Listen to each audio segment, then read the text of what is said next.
राजस्थान चुनाव को लेकर सचिन पायलट की क्या है रणनीति? क्या सचिन पायलट समझ गए हैं कि बदलने लगी है हवा? क्या चुनाव से पहले भाजपा में शामिल होंगे सचिन पायलट या बनाएंगे खुद का राजनीतिक दल? राजस्थान में 8 महीने के भीतर नई सरकार चुनी जाएगी। प्रदेश की सत्ता में कांग्रेस, भाजपा या कोई तीसरी पार्टी आएगी, ये तो जनता ही तय करेगी। लेकिन सरकार बनाने के लिए सियासी दलों ने अपनी मास्टर प्लानिंग बनानी शुरू कर दी है। दोस्ती से लेकर दुश्मनी का भी दौर शुरू हो गया है। कौन किसको मात देगा, ये देखना दिलचस्प होगा। आपको याद ही होगा कि कैसे राजस्थान में 2020 में सचिन पायलट ने गहलोत के खिलाफ बगावत कर दी थी। इसके बाद पूरे 4 साल तक पायलट समर्थक प्रदेश में उन्हें सीएम बनाने की मांग करते रहे। राहुल गांधी की भारत जोड़ो यात्रा से पहले इस मांग ने जोर भी पकड़ा था, जिसके बाद राहुल गांधी को कहना पड़ा कि सीएम गहलोत और सचिन पायलट दोनों ही पार्टी की धरोहर है।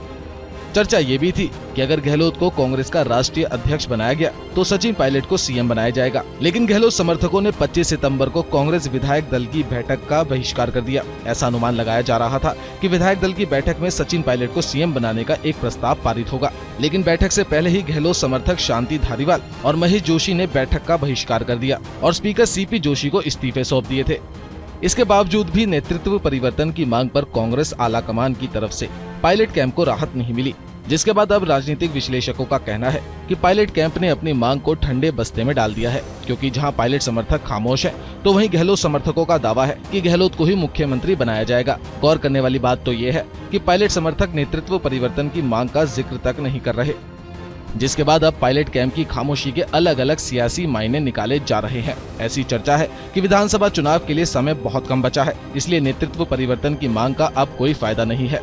पायलट ने अपनी कॉन्स्टिट्यूएंसी में भी ऐसे ही संकेत दिए हैं। सचिन पायलट ने हाल ही में कहा था कि ऊपर वाला सब देख रहा है। पायलट के बयान से ये साफ जाहिर है कि पायलट ने एक तरह से अब सब भगवान भरोसे छोड़ दिया है। ऐसे में नेतृत्व परिवर्तन की मांग का कोई तुक नहीं बनता, क्योंकि चुनाव के लिए 1 साल से भी कम समय बचा है। लेकिन ऐसे में ये देखना दिलचस्प होगा कि क्या सचिन पायलट भी ज्योतिरादित्य सिंधिया की तरह कांग्रेस का साथ छोड़ भाजपा का दामन थामेंगे या नहीं। लेकिन सचिन पायलट के लिए ये फैसला आसान नहीं होगा, क्योंकि अगर पायलट भाजपा में शामिल होना चाहते तो अब तक राजस्थान में कांग्रेस की सरकार गिरा देते, लेकिन उन्होंने ऐसा नहीं किया। हालांकि उस वक्त समीकरण अलग थे और आज समीकरण काफी अलग है, जिससे इस बात की संभावना से इनकार नहीं किया जा सकता कि शायद सचिन पायलट आखिरी वक्त में अपने पत्ते खोले। ऐसे में वह अगर भाजपा में शामिल नहीं होना चाहेंगे तो वह अपना खुद का राजनीतिक दल बना सकते हैं।